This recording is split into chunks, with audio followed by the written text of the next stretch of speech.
Assalamualaikum warahmatullahi wabarakatuh. Bismillahirrahmanirrahim.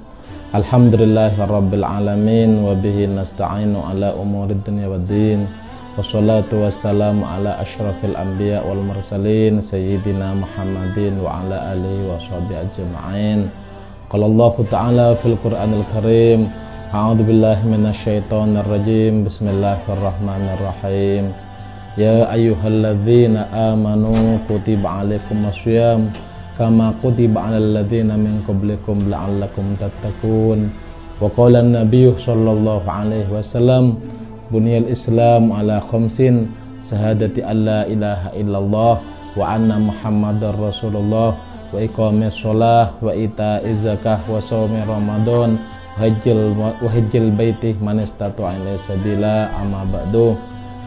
Para alim, para ulama, para pemirsa radio Radita FM yang sangat saya hormati, alhamdulillah pada kesempatan kali ini, yaitu di hari kedua pada bulan Ramadan tahun 1442 Hijriah, kita bisa bertemu dalam rangka kajian keagamaan, di mana pada hari ini, pada saat ini, tema tentang kajian keagamaan itu adalah hakikat daripada puasa.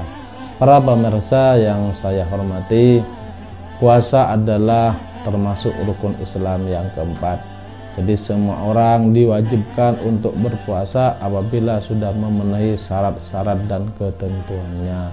Puasa Ramadan ini disyariatkan oleh Allah Subhanahu wa Ta'ala terhadap umat Muhammad, yaitu pada tahun kedua Hijriah, bersamaan dengan disyariatkannya zakat fitrah dan juga bersamaan dengan disyariatkannya hari raya Idul Fitri. Oleh karena itu, sebelum tahun kedua Hijriah, umat Islam terdahulu tidak melakukan puasa. Kenapa? Karena sebelumnya itu adalah dalam rangka penguatan akidah, pengokohan akidah, sehingga sedangkan puasa ini sudah masuk pada syariat tata cara untuk beribadah pada Allah Subhanahu wa Ta'ala. Para pemirsa yang saya hormati, berbicara dengan puasa, kalau ditinjau dari segi definisi, puasa adalah mencegah diri, menahan diri dari semua hal yang membatalkan terhadap puasa, mulai dari terbit fajar sampai terbenam matahari. Itu adalah definisi secara syariat daripada puasa. Jadi mulai dari terbit fajar sampai terbenam matahari, kita diharuskan untuk menahan, untuk menjaga sesuatu yang bisa membatalkan terhadap puasa itu sendiri. Banyak hal yang membatalkan puasa yang tentunya telah dikupas tuntas dalam kitab-kitab fikih. Berbicara dengan hakikat puasa, puasa as-saum atau asyam punya arti adalah imsak atau menjaga dan menahan diri. Dari ini, karena tinjauan puasa itu bukan hanya syarat sahnya, tapi dalam yang berkaitan dengan puasa itu ada hubungannya dengan pahala yang akan kita dapat. Jadi kalau kita hanya memperhatikan hal-hal yang berkaitannya dengan syarat sahnya puasa, maka seperti yang saya sampaikan tadi, yaitu yang penting kita bisa mampu untuk menahan diri, untuk mencegah diri dari hal-hal yang bisa membatalkan puasa, itu puasa kita sudah sah. Tapi belum tentu pahala daripada puasa yang kita laksanakan kita dapatkan. Kenapa? Karena bukan hanya sahnya puasa yang harus kita jaga, tapi hal-hal yang bisa merusak terhadap pahala puasa yang juga harus kita jaga. Para pemirsa yang saya hormati, berkaitan dengan hakikat puasa tadi, jadi kita itu bukan hakikat daripada puasa, kita bukan hanya dituntut untuk menjaga atau menahan diri dari hal-hal yang membatalkan puasa, tapi kita juga dituntut untuk menjaga dan menahan diri dari hal-hal yang bisa merusak terhadap pahala puasa kita. Karena hadis Nabi, kam min so'imin laisa lahu min siyamihi illal atas wal ju'. Banyak daripada orang-orang yang berpuasa itu dia tidak akan mendapatkan pahala puasanya, tapi yang ia dapatkan hanya lapar dan dahaga. Kenapa seperti itu? Karena dia tidak memperhatikan hal-hal yang merusak terhadap pahala puasa. Itu adalah hakikat daripada puasa. Banyak hal-hal yang bisa merusak atau bisa meniadakan pahala puasa yang kita kerjakan. Di antaranya satu adalah kita tidak bisa mencegah diri dari perkataan bohong. Ketika kita berbicara bohong, dalam definisi fikih, bohong itu adalah al-kalam bi khilafil waqi'. Yang dimaksud bohong adalah pembicaraan yang tidak sesuai dengan kenyataan. Itu namanya bohong. Ketika kita berpuasa, kita tidak bisa menahan yang namanya bohong, maka pahala dari puasa kita yang kerjakan tak akan kita dapatkan walaupun puasa kita sah.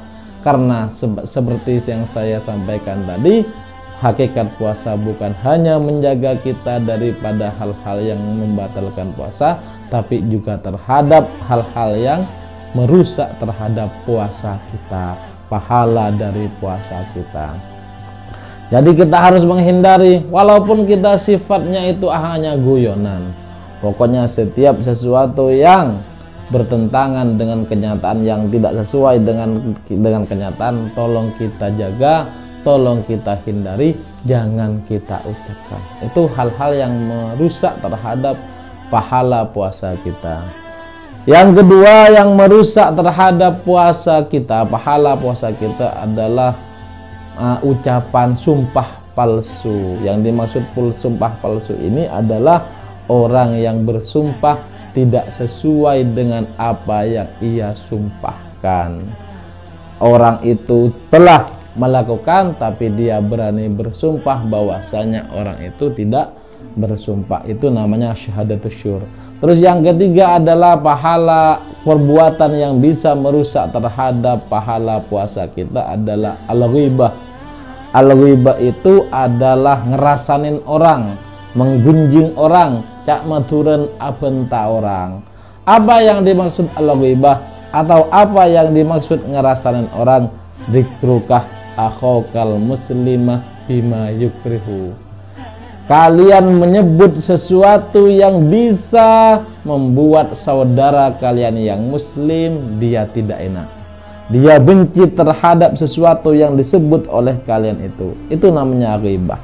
Jadi dari ghibah ini ada 3 syarat. Pertama ada penyebutan. Yang kedua, saudara yang kita sebut itu adalah saudara sesama muslim. Terus yang ketiga itu adalah sesuatu yang kita sebutkan itu bisa menyakiti terhadap saudara muslim yang kita sebutkan. Masalah ini kenyataan. Jadi contohnya misalnya saudara kita yang muslim itu memang bakhil atau pelit. Terus kita omongin bahwasanya si A itu adalah pelit. Ini kenyataan, memang si A itu pelit. Tapi ketika kenyataan sifat dirinya yang pelit itu disinggung terhadap orang lain, dia merasa tersinggung, dia merasa tersakiti. Itu yang namanya ghibah. Kalau misalnya saudara kita yang muslim itu tidak pelit, tapi oleh kita diomongin pelit, itu bukan namanya ghibah, tapi itu namanya adalah mengada-ada, atau itu namanya adalah pembohongan. Dosanya bisa dilipat itu. Dosa membuat kita ngerasain orang. Yang kedua itu adalah kita, dosanya itu kita mengada-ada terhadap orang lain, sementara orang itu tidak ada kenyataannya. Jadi ghibah itu sendiri adalah membicarakan keadaan orang lain yang keadaan itu memang betul ada, bukan mengada-ada. Tapi ketika itu disebutkan atau ketika itu diomongin orang saudara kita yang muslim itu, dia merasa tersinggung, dia tersakiti. Lain halnya kalau kita itu ngerasain orang yang non muslim, orang Yahudi, orang Nasrani, orang Buddha misalnya, yang penting itu tidak dinamakan ghibah kalau orang itu bukan non muslim. Jadi yang ngerasain itu, yang dirasain itu syaratnya harus muslim. Jadi ghibah ini termasuk hal-hal yang bisa membatalkan puasa, yang juga harus kita jaga, yang harus kita menahan diri dari perbuatan itu. Terus yang ketiga, hal-hal yang bisa membatalkan terhadap puasa kita yang harus kita jaga adalah mengadu domba atau menyampaikan sesuatu dari teman yang satunya ke teman orang yang lain, tujuannya untuk merusak, tujuannya biar satu teman dengan yang teman yang lain ini bisa terjadi percekcokan, terjadi pertengkaran. Itu namanya mengadu domba. Sama hal tersebut juga merupakan salah satu yang bisa membatalkan terhadap puasa kita, yang membatalkan pahala puasa kita, yang juga harus kita jaga. Para pemirsa Radio Realita FM yang saya hormati, jadi kita dalam rangka berpuasa ini, kita juga betul-betul jangan hanya kita menjaga diri daripada hal-hal yang membatalkan puasa, tapi juga kita harus menjaga seluruh anggota tubuh kita dari hal-hal yang tidak patut untuk dilakukan bagi orang puasa.